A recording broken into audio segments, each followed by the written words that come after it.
Oui, je voulais dire encore un mot sur les États, là. Je vais parler de l'Algérie encore 2 minutes, puis je vais aborder la France. Concernant l'Algérie, faut savoir aussi qu'à un moment donné, ils autorisaient donc les Arabes à travailler pour l'État, d'accord, français, en Algérie, à condition qu'ils délaissent leur religion. D'accord?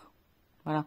Donc c'est pour ça aussi que y a beaucoup de musulmans qui sont très méfiants vis-à-vis des Occidentaux, qu'ils appellent les personnes occidentales pour beaucoup qui sont contre l'islam des mécréants, tout simplement parce que dans le Coran il est écrit que les mécréants feront tout pour vous les détourner de leur religion. Et que l'exemple qu'a donné la France, en tout cas en Algérie, et puis au vu de ce qui est décrié quand même en général de l'islam, on dirait que... Enfin, je veux dire, on dirait que les autres pays ont quand même lu à peu près le Coran et la Bible pour savoir que on parle de meurtre dans tous les livres religieux, hein, que c'est pas que l'islam, hein, et que le Coran en tout cas. Et ensuite, quand on oblige quelqu'un pour rentrer dans un système étatique à délaisser une religion et qu'on nous explique qu'en fait, pour travailler, la religion ne fait pas partie du droit de travail. Enfin, qu'on assimile en tout cas le fait d'avoir le droit de travailler à condition de délaisser une croyance, ça pose beaucoup de questions. Et en France, au vu du peu de ce qui est dit, de la manière dont est méprisé en général les croyants, la religion en général, je parle pas des représentants religieux, parce que les représentants religieux, je suis désolée, ne sont pas la religion. Ok? C'est des hommes comme les autres qui font comme ils peuvent avec ce qu'ils ont eu comme vie, comme personnalité, comme parents, comme relations sociales, etc. Donc on peut pas définir une bonne ou une mauvaise religion en regardant seulement ses représentants, c'est pas possible. Voilà, il faut normalement s'axer sur les principes et les préceptes. C'est pour ça que si les gens, ils ne vont qu'à l'église écouter le sermon du prêtre, et qu'ils ne lisent pas la Bible, j'ai envie de leur dire, restez chez vous, lisez la Bible, ça sera bien mieux, au niveau pratique, vous allez voir. Mettez en pratique par contre ce que vous lisez comme principe.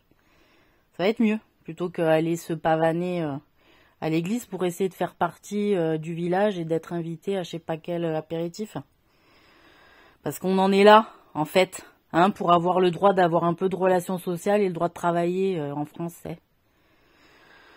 Enfin bref. Donc on est un peu tous fatigués aussi de ça, mais bon, comme il y en a qui continuent à l'alimenter allègrement, voilà.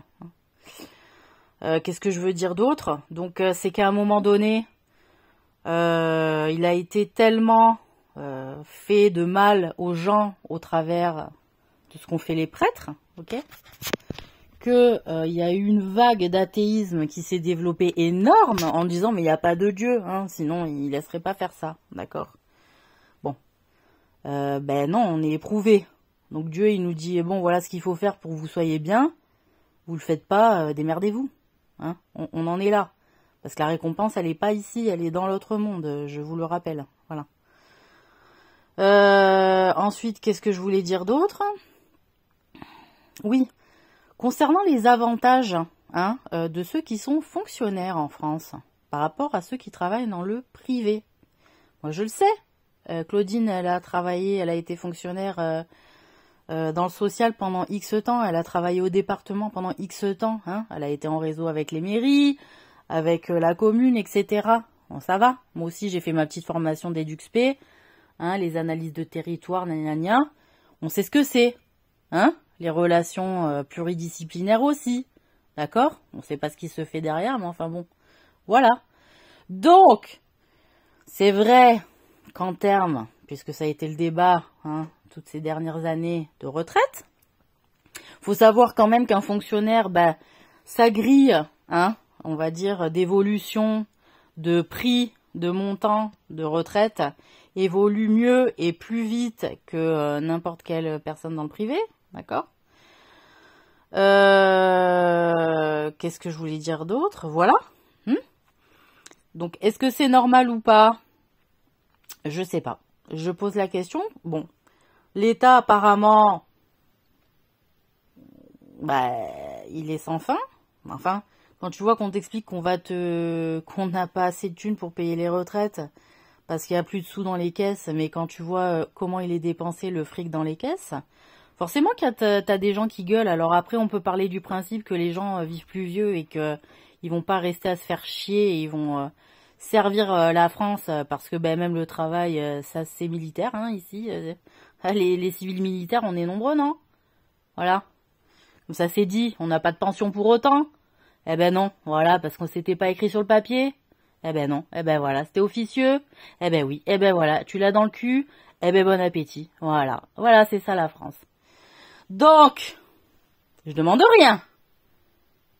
Moi, mon salaire, c'est la vérité, ouais, effectivement. Et la paix. Voilà, la paix. Ça, c'est mon salaire. Bon. Donc, les gens, ils râlent pourquoi, à un moment donné. Et puis si, les gens, ils sont critiqués, tu sais, en France, parce qu'ils gueulent. Ouais. On a raison de gueuler. Déjà de une. Parce qu'on va arrêter de se faire enculer. Hein, 2 minutes, ça va? Il faut qu'on se fasse enculer puis qu'on dise merci, nous. Eh oh. Voilà, on va pas se la jouer à la noble, hein, où on est obligé de faire des courbettes envers celui qui nous encule. Hein. Nous, on vient aussi des quartiers et on se laisse pas faire. Voilà. Donc, ce qui est sûr, c'est qu'on est un peu fatigué de pisser dans le vent en termes d'impôts. On en a marre de pisser dans le vent en termes d'impôts. Voilà. On dépense et on reçoit de moins en moins. Et ça part je sais pas où. Voilà. Donc comme je l'ai dit, qu'il y ait des mecs, étrangers ou pas, qui se font payer des trucs à l'année ou pas, à nos frais français, sur notre gagne-pain, et que nous en plus on tire la langue chaque mois, que des fois on peut même pas se payer des vacances correctes. Putain. Voilà. Donc oui, on n'a pas le respect pour les membres du gouvernement. Parce qu'en plus, quand ça fait semblant de s'engueuler là, à la télé sur Public Sénat, excusez-moi, ils sont où ceux qui se battent avec le cœur pour de vrai? Je sais qu'il y en a, mais après il y en a et putain, et ils sont payés à l'année pour parce qu'ils ont un siège à l'Assemblée. Quand c'est le moment de voter, ils y sont pas. Et en plus, ils touchent une pension pour ça. Et ils ont des droits un peu partout pour ça aussi. Alors qu'ils honorent pas leur siège et la qualité que leur a donné les Français de la confiance. Non, mais à un moment donné, voilà.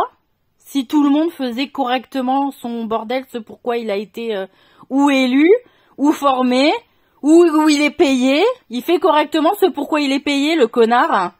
Peut-être que ça tournerait mieux, non, en France aussi. Peut-être que les gens, ils en ont marre de la France à cause de ça. Hein. Parce que peut-être dans les autres pays, ils sont plus carrés que nous, non? Croyez pas? Putain. Eh, c'est pas carré en France, je vous le dis. Et c'est pas une question de couleur, hein. Ça, je vous le garantis, hein. C'est une question de flemme. Et d'avantages. Voilà. Ça se la raconte. Parce qu'on a des avantages. Allez vous faire foutre avec vos avantages. Putain, si c'était moi, il y en a, je vous les squeeze, mais pas mal, hein. Et puis, je vais peut-être aller regarder, tiens, donner mon petit avis, pour voir quel nombre d'avantages ont les putains de députés, ou les sénateurs, ou les membres du Conseil constitutionnel, qui surveillent même plus les droits constitutionnels de ses concitoyens. Merde. Merde.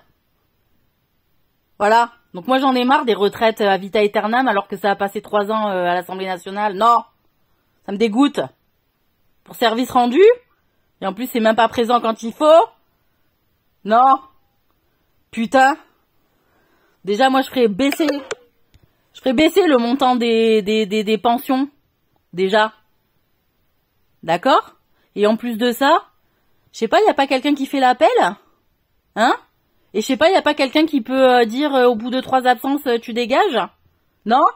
Comme en classe? Ou comme dans les centres de formation? Merde! Putain, on en est là! Et après, faut pas gueuler. Ah putain, les doigts d'honneur dans la tête, moi je vous les fais, j'en ai rien à carrer, qui que vous soyez, hein. Voilà. Vous voulez me faire monter à Paris? Vous voulez me voir dans un putain de beau resto? Vous voulez me faire voir dans un putain de je sais pas où? Eh ben, va falloir assumer ce qui se dit dans ma tête. Ou verbalement. Voilà. Eh, si on se présente devant moi, qu'on me fasse pas chier, hein. T'encaisses que ce qui se passe, hein. Tu l'encaisses. Et tu fermes ta gueule. Voilà. Si t'as quelque chose à dire, s'il y a un argument valable, t'inquiète pas, je vais l'écouter. Voilà. Putain.